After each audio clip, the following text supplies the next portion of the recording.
Hello guys, আজকে আমরা সকাল সকাল চলে এসেছি পটল খেতে। দেখতে পাচ্ছেন রতনদা এখানে ঘাস তুলতেছে। তো প্রচণ্ড ঘাস হয়েছে, আজকে আমিও ঘাস তুলবো। তো সকাল সকাল একদম রতনদা ফোন করে দিল, 5টায় আমরা চলে এসেছি। এই দেখুন পটল গাছ আমাদের হয়ে গেছে, পটল গাছ আরও সবগুলোতে হয়েছে মোটামুটি, কয়েকটা বাদে। এই দেখুন এই দেখুন এই দেখুন কত সুন্দর। তো এখন এই পটলগুলো আর কি ঘাস পরিষ্কার করা হবে এখানে। তো দেখুন কিভাবে ঘাস পরিষ্কার করা হয়। গাইজ এই দেখুন কত বড় হয়ে গেছে পটল গাছটা।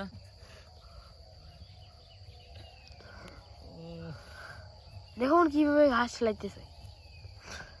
ঘাসলা উল্টা উল্টি করে দিলি কাজ, বুঝছিস? জমিটা নরম।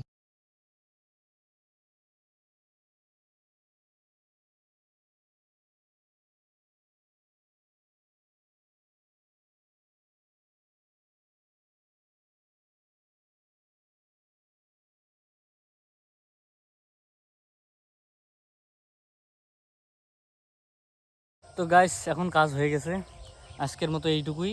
দেখতে পাচ্ছেন রতনদা চলে গেল, আমি এখন চলে যাব। আর এই দেখুন সূর্যি মামা একটু আগে উঠেছে। আমাদের কাজ শেষ, এখনো গাছ থেকে শীত পড়েনি। মানে এই দেখুন ধানের গায়ে এখনো শীত জল লেগে আছে। এই দেখুন কত সুন্দর, ওয়াও।